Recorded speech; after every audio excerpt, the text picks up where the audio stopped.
আমাদের বাবুর আজকে টিকা দেওয়ার ডেট ছিল, সেকেন্ড টিকা, এটা সেকেন্ড ডোজ দিব। তো বাবুকে নিয়ে সকাল সকাল বের হয়ে গেলাম টিকা দেওয়ার জন্য। আর বাহিরে গেলে তো সে বেজায় খুশি হয়ে যায় আর ঘুমিয়ে যায়। আমি বুঝি না বাচ্চারা বাহিরে গেলে কেন ঘুমিয়ে যায়, কিন্তু ওরা বাহিরে যেতে খুব বেশি পছন্দ করে। বাসায় যতটা জ্বালায় বাহিরে আসলে কিন্তু তেমন একটা জ্বালায় না, বাহিরে আসলে ভালোই ঘুমায়। আজকে হচ্ছে টিকা দিব, যার কারণে সকাল সকাল সব কাজ শেষ করে বাবুকে নিয়ে বের হয়ে গেছি।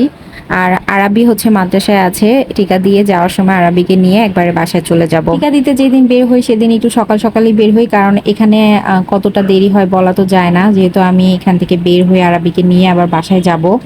তো বাবু এখন ঘুমাচ্ছে। আমি যেখানে টিকা দিই এইখানে টিকা দেওয়ার মানে হাত অনেক ভালো, এই ভাইয়াটা অনেক সুন্দর করে টিকা দেয় এই হসপিটালে। যাই হোক, টিকা দেওয়া শেষ করে এই যে বাবুকে কান্না করাতে করাতে বাইরে বের হয়েছি। প্রচুর কান্না করেছে, অনেক বেশি ব্যথা পেয়েছে মাটা আমার। যাই হোক, বাহিরে বের হয়ে দেখি আমাদের স্টুডেন্টরা কি পরিমাণে কষ্ট করতেছে। আসলে এই পরিস্থিতিতে স্টুডেন্টদের যে অবদান, এটা আমরা কখনোই ভুলতে পারবো না। এমনও বাচ্চারা আছে যারা কিন্তু ঘরে এক গ্লাস পানি ঢেলেও খায় না, এই রুম থেকে ওই রুম যেয়ে। তারা কিন্তু এখন দেশের এই এই সময় এই পরিস্থিতিতে এসে তারা নিজে হাতে এই কাজগুলো করতেছে। আমার দেখে খুব বেশি ভালো লাগতেছিল, আমি দাঁড়িয়ে দাঁড়িয়ে একটু দেখতেছিলাম, যদিও হাতে সময় খুব কম ছিল। ভাবলাম একটু দাঁড়িয়ে দেখি, আর এই মেয়ে আপুটা কত করে মানে সুন্দর করে লাইন করে দিচ্ছে, চিল্লে চিল্লে কথা বলতেছে। এটাও কিন্তু অনেক কষ্টের কাজ, তাই না? যাই হোক, তারপরে সামনেই দেখি বেলপুরি মামা এত সুন্দর করে সাজিয়ে নিয়ে বসছে, আমি তো আর লোভ সামলে রাখতেই পারছি না। আমি এখন বাবুকে যেহেতু ব্রেস্ট ফিডিং করাই, যার কারণে আমি এই টাইপের খাবারগুলো একটু ইগনোরই করি, এখন এড়িয়ে চলার চেষ্টা করি, যদিও আমার জন্য অনেক কষ্টকর হয়ে যায়। আমার খুব ফেভারিট একটা খাবার, বাইরে আসলে একটু দেখলে আমার না খেলে হয়ই না।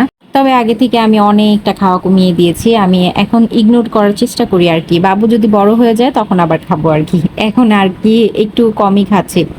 এরপরে বাবুকে নিয়ে হচ্ছে আরাবিকে আনতে যাব, আরাবিকে নিয়ে একবারে আরাবির সাথে বাসায় চলে যাব। এইভাবেই আমার দিনগুলো যাচ্ছে, দুইটা বাচ্চা নিয়ে বাচ্চা কাচ্চাকে সময় দিয়ে দিনগুলো যাচ্ছে আর কি।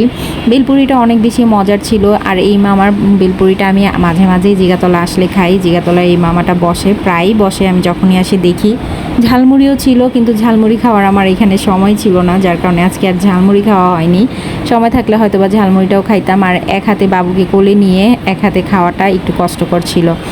যাই হোক, বাবুকে নিয়ে এখন আবার মাদ্রাসায় যাচ্ছি, আরাবিকে নিয়ে একবারে বাসায় যাব। আজকের ব্লগটি কেমন লেগেছে অবশ্যই কমেন্ট করে জানাবেন।